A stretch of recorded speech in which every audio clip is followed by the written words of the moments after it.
Amen. Praise the Lord mga kapatid. Welcome uli sa ating Morning Revival Preview.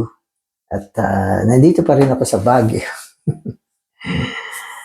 Amen. So ang schedule natin ngayon ay week 1, day 2. At magpapatuloy tayo sa ating paksa, Crucial Aspects of Matthew 5 through 7.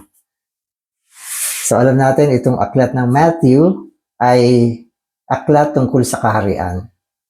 Kaya itong mga tinatalakay natin ngayon ay mga kahilingan, no, o mga pag-aatas na may kinalaman sa saligan ng kaharian.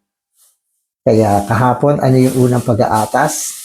Poor in spirit, dukha sa espiritu. So ngayong araw na ito, meron na naman tayong panibagong topic. Babasahin ko yung mga Bible verses natin. Luke 1:53. The hungry he shall filled with good things, and the rich he has sent away empty. So, yung gutom, pupunuin. Pero yung puno, paaalisin na lang. Pero pag pinaalis, basyo. So, ganyan yung mga spiritual na bagay eh. Kapag ikaw ay gutom, basyo, uhaw, pupunuin ka ng Panginoon. Pero kung ang feeling mo ay puno ka na, wala ka ng espasyo para sa mga bagong bagay, ikaw ay lilisan na walang laman. Amen. Philippians 3:13. Brothers, I do not account of myself to have laid hold, but one thing I do, forgetting the things which are behind and stretching forward to the things which are before. So ito naman ay words ni Paul. Ano ba sinasabi niya? Forgetting the things which are behind. Kinakalimutan ang mga bagay na nasa likuran na. So yung nasa likuran, hindi na niya nilalagay sa harapan. Kapag itong yung mga bagay na nakaraan na, hindi mo pa kinalimutan, ang mga bagay na ito ay magiging hadlang upang tayo ay punuin ng Panginoon ng mga bagong bagay. Kaya matuto tayo. Maski na yung mga karanasan natin magaganda, yan ay dumaan na, lumipas na. Kailangan magbukas ka sa mga bagong bagay. Huwag mo nang panghawakan yan. Wala na eh, tapos na yan eh. Kaya yung prinsipyo ng spiritual ay daily supply. So kung maalala nyo, ang Panginoon tinuruan tayo, di ba? Give us this day our daily bread. Ang bread ay daily. At sa Old Testament naman, ang mga mana ay daily din. Hindi mo pwedeng itago yung mana para bukas. Dapat, kung ano yung mana, wala na yun. At magbukas ka at magpagal ka sa bagong mana sa umagang ito. Amen. So mga kapatid, magbasa na tayo. Amen. Luke 1:53 shows us that God's grace is reserved for one type of person, a hungry one. Yan, a hungry one. Ang isang gutom. Ang isang gutom. Ang biyaya ng Diyos ay nakalaan para sa isang gutom. Amen. If a person comes to the meeting only for the purpose of observing and listening, he will not see anything or hear anything. So mahalaga yung attitude. Kung tayo ay nagpupulong, sinasabi niya, kung ikaw ay dumating, ang layunin mo ay mag-obserba, no? At makinig. Mag-obserba at makinig. Sinasabi rito na walang anumang bagay na maririnig mo. Sapagkat hindi ka gutom, hindi ka uhaw, hindi ka basyo, walang bagay na para sa'yo. Mag-obserba ka lang naman at makikinig-kinig, hindi naman bukas. Mali ang ganyang attitude. Amen. If all that a person wants is some Bible knowledge, his real spiritual problems will not be solved. Knowledge lang pala ang gusto mo, hindi naman ng Panginoon eh. Kaya ang mga problema mo pang spiritual, hindi malulutas. Kasi ang gusto mo lang ay knowledge. Amen. Only those with pressing inward need and those who are determined to meet God will receive His blessing. We must realize that spiritual progress is based on our hunger. Those who hunger and thirst will be filled. They are the ones who are blessed.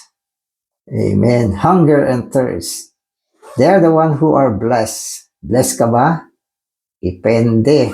Kung ikaw ay gutom at uhaw at ang iyong kagustuhan ay masumpungan ang Panginoon.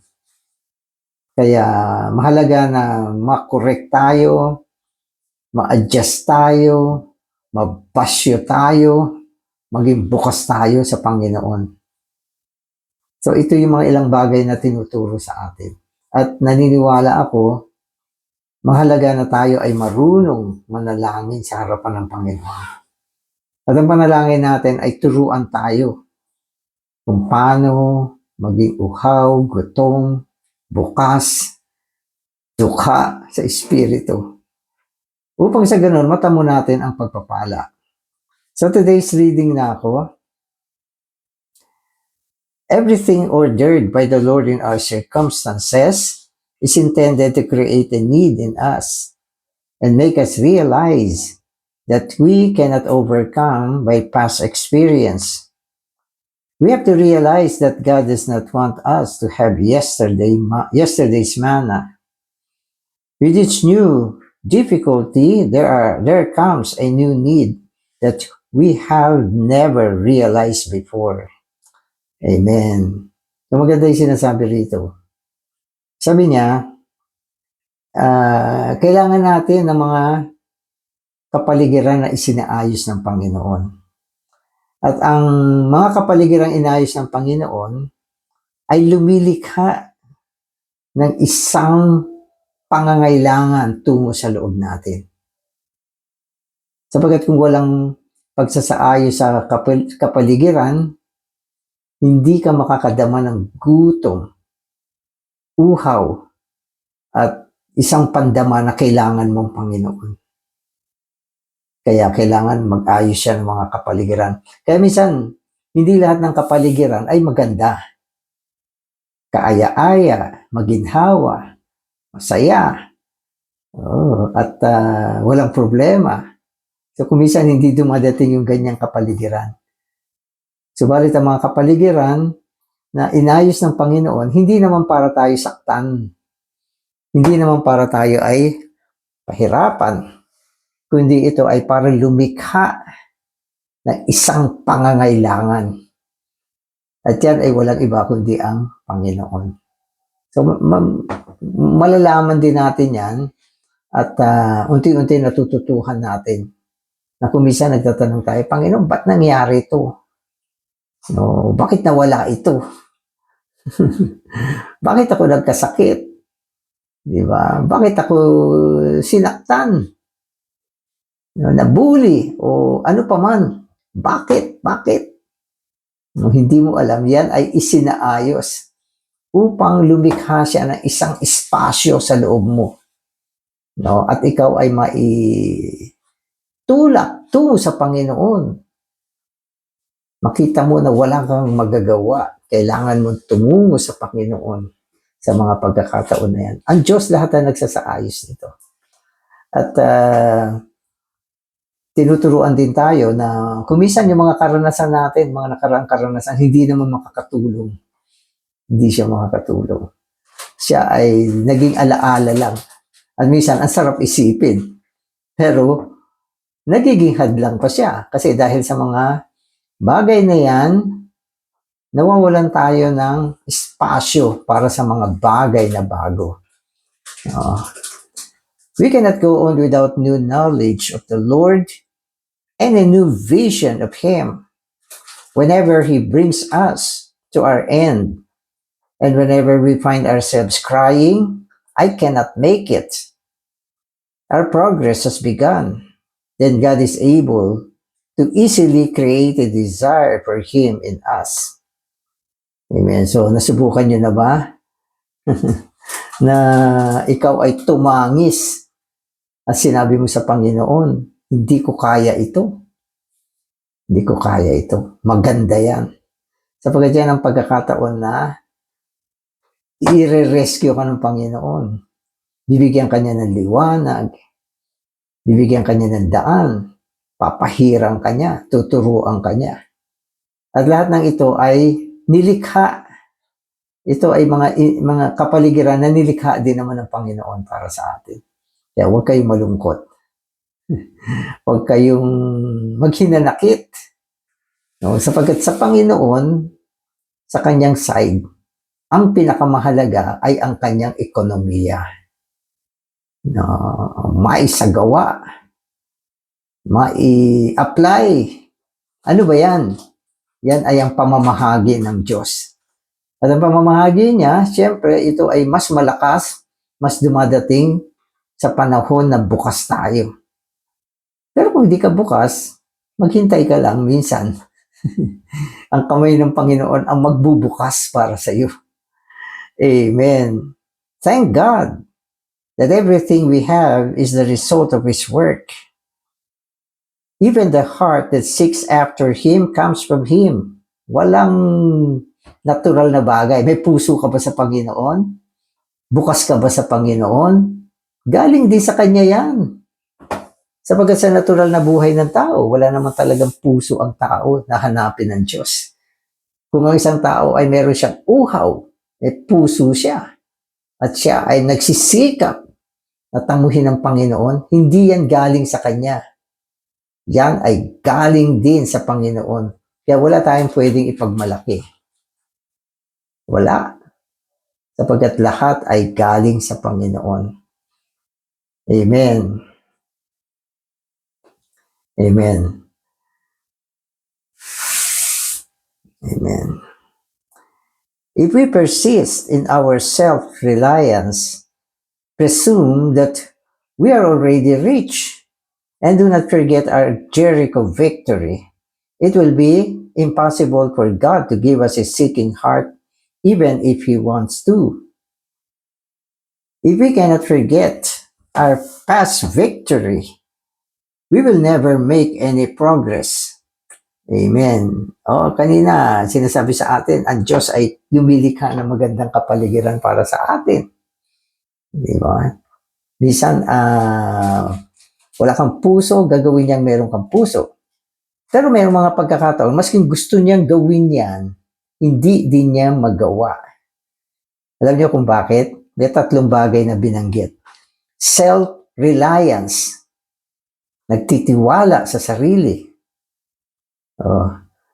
Presume that we are already rich. Iniisip mo na sapat na ang meron ka. Mayaman na ako. Hindi ko na kailangan ng mga bagong bagay. Maski na 1 taon na hindi ako magbasa ng Biblia, mag-meeting, mag-pursue, okay pa rin. Marami kong stock. At hindi mo makalimutan yung tagumpay mo sa Jericho. Alam niyo kasi, ayon sa record, isa sa pinakamalaking tagumpay ng mga Israelites, alam niyo po, ay nangyari sa Jericho. Noong nag-march sila, binagsak nila yung pader ng Jericho. Wow! Nagsigawan sila, tagumpay na tagumpay sila. Hindi nila makalimutan. Meron ka bang ganyan? Kung nagkaroon ka ng ganyang karanasan, hindi mo basta makakalimutan yan. Merong mga kapatid na minsan sa gitna ng pagpupulong, bumabalik yung mga alaala nila sa mga nagdaan na ilang taon na ang nakakaraan. Hindi naman masama din. Pero kung minsan, hindi rin nakakatulong. Kaya, ang mga bagay na dapat nahangarin natin ay mga bagong bagay, mga sariwang bagay, mga napapanahon ng mga salita ng Panginoon. At ito ay darating lang kung ikaw ay bukas at kinakalimutan mo na rin ang mga nakaraang bagay. Amen. Amen. Past victory can never be our present strength. Gusto mo ba ng present strength? Dapat palampasin mo na at kalimutan mo na yung mga past victory. Okay? Ang paglimot sa mga past victory, mga nakaraang tagumpay na magaganda, ay magdadala ng isang bagong kalakasan, kasariwaan. Amen. We should remember that God gives difficulties to us in order to dig more deeply in us so that He can fill us more with Himself. Ayan, diretsong binanggit. Binibigyan tayo ng Panginoon ng mga difficulties. So pag sinabi natin difficulties, ito ay mga mahihirap na mga sitwasyon, problema, mga sitwasyon na talagang tinutuos ka. Hindi mo maintindihan bakit nangyayari mga bagay na yan. Ito mga bagay na ito ay sandali lang. Sel. Okay. Okay. Saan na ba ako? Ito mga bagay na ito, sinasabi niya, ay ginagawa ng Panginoon tungo sa atin ng may kalaliman. Okay? Para sa isang layunin, to fill us more. To fill us more. Kaya palaging sinasabi natin, sa puso ng Diyos, merong isang unique na gawain na gusto niyang palaging isagawa. Yan ay ang puspusan ka, punuin ka. No? At ibahagi yung kanyang sarili sa atin. Tuloy-tuloy ito, mga kapatid, walang katapusan. Bawat araw, bagong bagay. Kaya, alalahanin niyo yung prinsipyo ng mana. Daily siyang binibigay ng Diyos. Hindi siya isang imbak, kundi daily. Bawat araw, merong bago. Amen.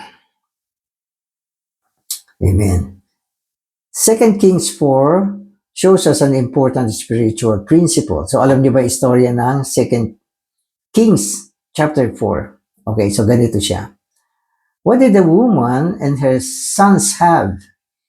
They only had a pot of oil. Ano meron sila? Pot of oil. Yung mga pot na to, maliliit na palayok lang. Isang palayok ng langis o mantika o langis. Importante yan nung unang panahon. Pot of oil. Amen. This same pot of oil was later poured into many empty vessels. The little bit of oil that she had at the beginning was crucial. In the Bible, oil represents the Holy Spirit. The Holy Spirit works only on those who already have the Spirit abiding in them. So yung kwento rito ay ang isang byuda kasama ang kanyang anak o mga anak na ang meron lang sila ay isang maliit na sisidlan ng langis. So sa typolohiya, ang langis ay sumasagisag sa Espiritu. At sa kwento, mula dito sa konting langis na ito, naibuhos siya sa maraming mga sisidlan. Naibuhos siya. Kadalasan, siyempre, ang isang sisidlang langis, maibubuhos mo lang siya sa isang sisidlang basyo. Wala na, yun lang. Kasi isang sisidlan lang siya. Pero dito sa kwentong ito, mula sa isang sisidlan, naibuhos niya ang langis sa maraming mga sisidlan. At ang prinsipyo rito, dapat meron kang konti kahit paano. Kung wala kang konti kahit paano, wala ka rin ibubuhos. No? At ito ay sumasagisag sa mga mananampalataya na palagi merong langis sapagat natanggap nila ito sa Panginoon. Amen. So tuloy natin yung kwento. The widow's problem was that she had too few vessels. Elisha told her, "Go, borrow thee vessels abroad of all thy neighbors, even empty vessels. Borrow not a few. And when thou art come in, thou shalt shut the door upon thee and upon thy sons, and shalt pour out into all those vessels, and thou shalt set aside that which is full. Amen. So, naintindihan nyo? So, ang problema niya, meron siyang vessel o pot of oil. Gusto niya itong ibuhos, pero kailangan meron siya mga empty vessels. At inutusan siya ng Elijah, kumuha ng maraming empty vessels. Maski na yung mga vessels ng kapitbahay niya, sabi niya, siramin mo, kunin mo lahat. Ipunin mo. At kung marami na ito, sabi niya, magsarado ka ng silid at ibuhos mo doon sa mga basyong sisidlan itong itong pot of oil. At kapag puno na, tabi mo na, puno na, tabi mo na, tabi, puno na. So, yun ang inutos sa kanya. At ginawa naman niya. Amen. What did the woman do? So, she went from him and shut the door upon her and upon her sons, who brought the vessels to her. And she poured out. And it came to pass, when the vessels were full, and she said unto her son, bring me yet a vessel. Lahat ng mga vessel na basyo, napuno niya. Napuno niya. At humihingi pa siya. Magdala pa kayo ng mga sisidlan pa. Puno na lahat ito. Tabi niyo na lahat yan, napuno na. Ewan ko saan nadadali niya, pero puno na yan. Ibig sabihin, napuno lahat yung mga basyong sisidlan na dinala sa kanya. Ito ay napuno mula sa isang pot of oil na meron siya. So, tingnan natin, ano ba ang ibig sabihin nito? What did the woman do? So she went from him and shut the door upon her. Okay, so ito na yun. Ito na. And he said unto her, there is not a vessel more, and the oil stayed. And she had to borrow empty vessels. This speaks of the need for empty room within us for the Holy Spirit. She was to borrow not a few. This means the more, the better. There should not be only one empty room, but many empty rooms. So may room, may vessel. Napuno na, wala na rin sila makuhang mga vessel. Naubos na yung mga empty, siguro buong barangay na dinala, wala nang basyong paglalagyan. So nung wala nang nung wala na, sabi rito, yung oil, nanatili na lang siyang isang sisidlan. Wala na paglalagyan.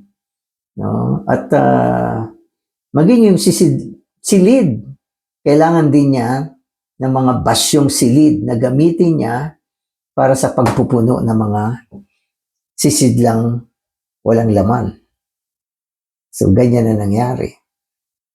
So, kailangan natin ng maraming sisidlan, maraming bukas na sisidlan, maraming mga walang laman sisidlan para maibuhos siya, maibuhos. Kailangan din natin ng silid na walang laman. No? Ang silid, sumasagisag sa atin. Ang mga bahagi ng ating sarili, yan ay mga silid na dapat bukas upang daluyan ng Espiritu. Lumaganap ang Espiritu tungo sa mga silid sa loob natin. At kailangan, yung mga silid na yan ay basyo. Bukas, walang laman. Basyuhin mo kung may laman. Itapon mo yung laman upang yung bagong bagay ng Espiritu, mapuno niya ang ating sarili. Ang mga silid na mga nakatago dyan, basyuhin mo. Amen. Amen. Amen. So the more empty spaces there are, the more fullness there will be. This is a principle which the Lord has shown us. Spiritual progress is a matter of being continually emptied out and continually filled up. So ano yung buhay natin? tuloy-tuloy na pagbabasyo, tuloy-tuloy na pagpupuspos. Kung walang pagbabasyo, walang pagpupuspos. Kaya kailangan ng pag-i-empty ng ating sarili.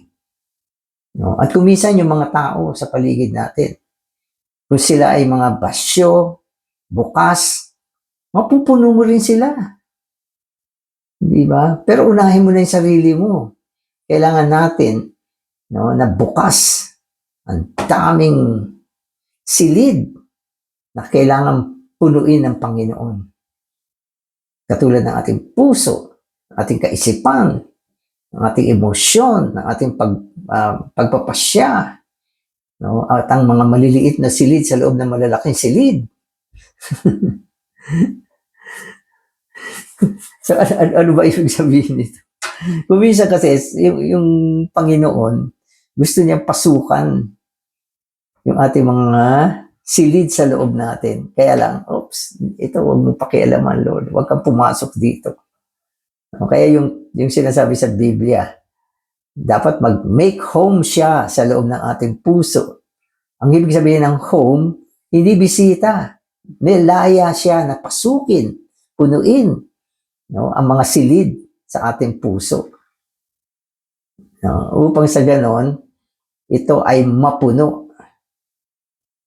No, at ito ay dapat mangyari araw-araw.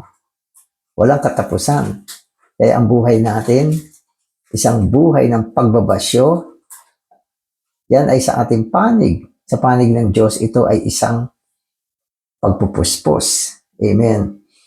The work of the Holy Spirit is not once empty, then forever full. So walang forever full.